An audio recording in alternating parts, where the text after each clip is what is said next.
আজকে আমি তোমাদের সাথে একটা অর্গানাইজার ভিডিও শেয়ার করছি। আশা করব আজকের এই ছোট্ট ভিডিওটা তোমাদের খুব ভালো লাগবে।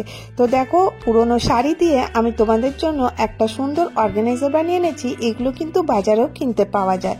তো টাকা খরচা না করে বাড়িতেই তোমরা কিভাবে সুন্দর একটা অর্গানাইজার এরকম বানাতে পারো, তো চলো দেখে নাও। তো দেখো, আমি এখানে একটা কাপড়ের টুকরো নিয়েছি শাড়ির। তোমরা তো দেখেছো আমি এটা দিয়ে অনেকগুলো ডিআইওয়াই করেছি। শাড়িটা শেষ হয়ে গেছে, আর নেই এর মধ্যে কোনো টুকরো। তো এই টুকরোটাই বেঁচে ছিল। তো এটা দিয়ে আমি ভাবলাম কেন এটা ওয়েস্ট দেবো, তো চলো এটা দিয়ে বানিয়ে নিই। তো দেখো, আমি এটা কোনো মেজারমেন্ট বলছি না, খালি তোমরা দেখতে থাকো। তোমরা তোমাদের ইচ্ছে মতন ছোট বড় সাইজের বানাতে পারো। তো দেখো, এটা একদম পারফেক্ট সাইজের এরকমেরই কিন্তু অর্গানাইজারটা আমরা বাজারে কিনতে পাই। এখানে আমি কাপড়টা এরকম করে কেটে নিয়ে নিয়েছিলাম, আর তারপরে এর ভেতরে একটা বোড়া দিয়ে দিয়েছি, প্লাস্টিক বোড়া। আর আটা চালের বোড়া তোমরা এর মধ্যে দিতে পারো, কারণ এটাতে স্ট্রিপ দরকার। আর না হলে পারে এটা কিন্তু মানে দেওয়ালে টাঙালে ভালো লাগবে না। তো দেখো, আমি এটাকে এইভাবে কাপড়টাকে দিয়ে দিলাম। দিয়ে দেওয়ার পরে এটাকে আমাকে সেলাই করে নিতে হবে। খুব সোজা। আর দেখো, আমি যেরকম বলছি সেরকম করে করবে। তো দেখো, এই দুটো সাইডকে আমি সেলাই করে নেব। সেলাই করে নিয়ে আমি চলে এসেছি। আমার কাছে এই পিসটা রেডি হয়ে গেল। আর এখানে আমাকে আরও 3 টুকরো কাপড় চাই। তো দেখো, আমি এর আগেও যে ডিআইওয়াইগুলো করতাম সেগুলোতে এই শাড়িটা ইউজ করেছি, গ্রিন কালারের। এই শাড়িটার একটু অংশ বেঁচে ছিল, তো এটা আমি কম্বিনেশন করে দিচ্ছি। তো এখানে আমি নিয়ে নিয়েছি একটা ক্যারি ব্যাগের টুকরো। আর এইগুলো কাটা আমি তোমাদের সাথে শেয়ার করলাম না, ভিডিওটা বড় হয়ে যাবে বলে।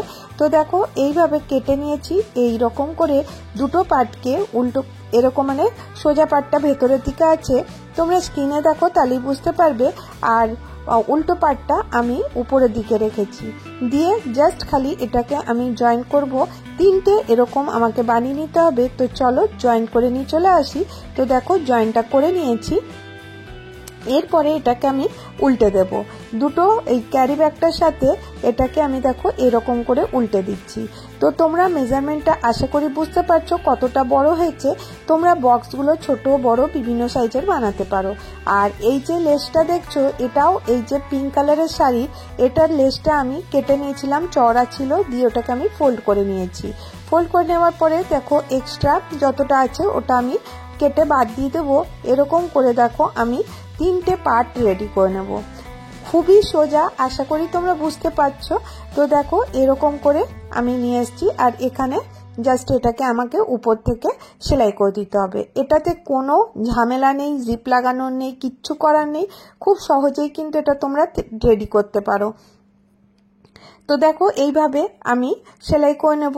আর এই যে 3টে পার্ট আমি রেডি করেছি। এখানে একটা জয়েন্ট হয়েছে, কারণ কাপড় অনেকটা কম ছিল। একদম ছোট ছোট টুকরো কাপড় দিয়ে আজকে আমি এই অর্গানাইজারটা বানিয়েছি।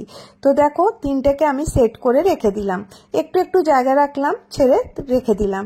এরপরে এই যে তোমাদেরকে আঙুল দিয়ে দেখাচ্ছি, এই দুটো সাইডকে আমাকে সেলাই করতে হবে। সেলাই করার আগে দেখো, আমি এখানে বল পিন অ্যাটাচ করে দেবো।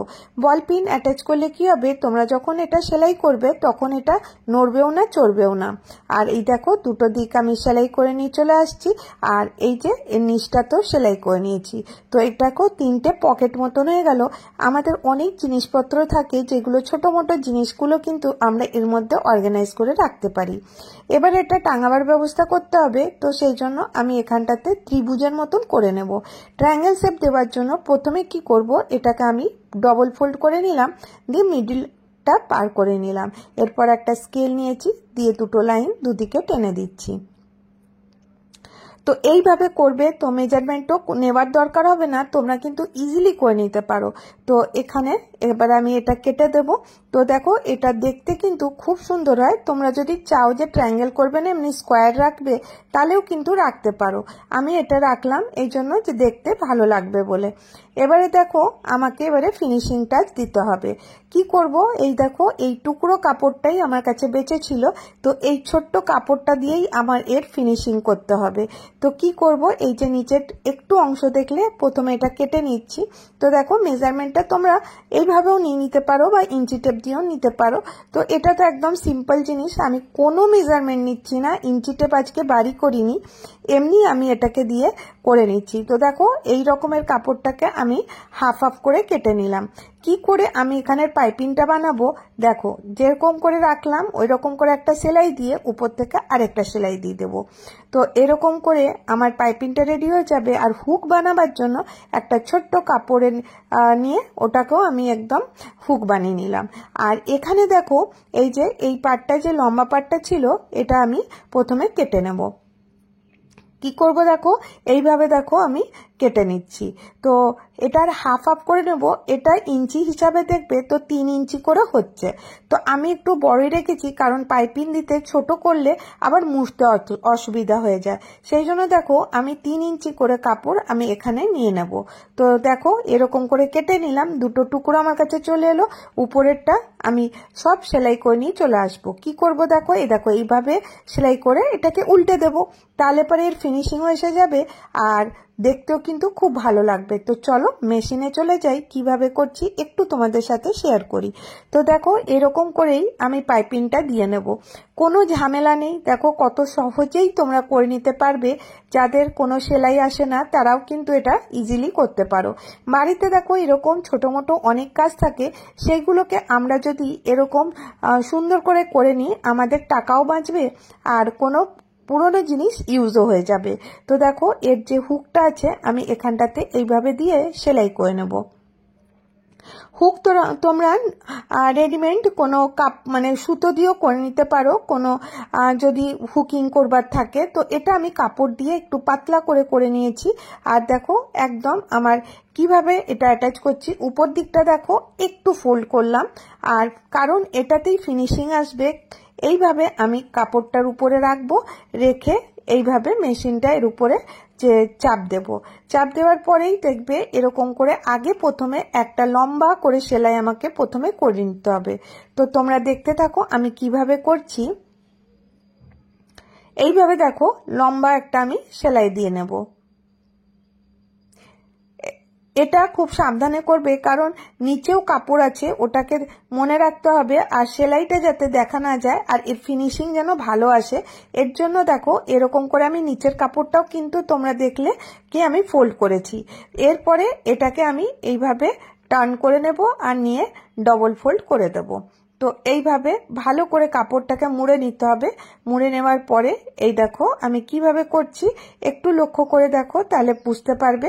এরকম করে আমি দিয়ে আর সেলাইটা করে নেব। তো দেখো কতটা ফিনিশিং আসবে। আর এটা তো আমি কোনো কাপড় মানে জয়েন্ট করে বা কিছু উল্টো করে কিছুই করলাম না, জাস্ট উপরই জয়েন্ট করছি। তো কত সহজে তোমরা এরকমের কভার বানাতে পারো। আর অর্গানাইজারটা কিন্তু খুব কাজের হয়, তোমরা বিভিন্ন টাইপের করে নিতে পারবে, ছোট বড়। তো দেখো এটা পুরোটা আমি কমপ্লিট করে নিলাম। এইটা এইভাবে করে নেওয়ার পরে অপর পাশটাও আমি এইভাবেই যেরকম করলাম আগে সেলাই করে নেব। তো দেখো পেছনের ফিনিশিংটাও কিন্তু একদম ক্লিয়ার এসছে, মানে কোথাও কাপড় উপর জমা নেই, দেখতে কিন্তু বেশ ভালো লাগছে।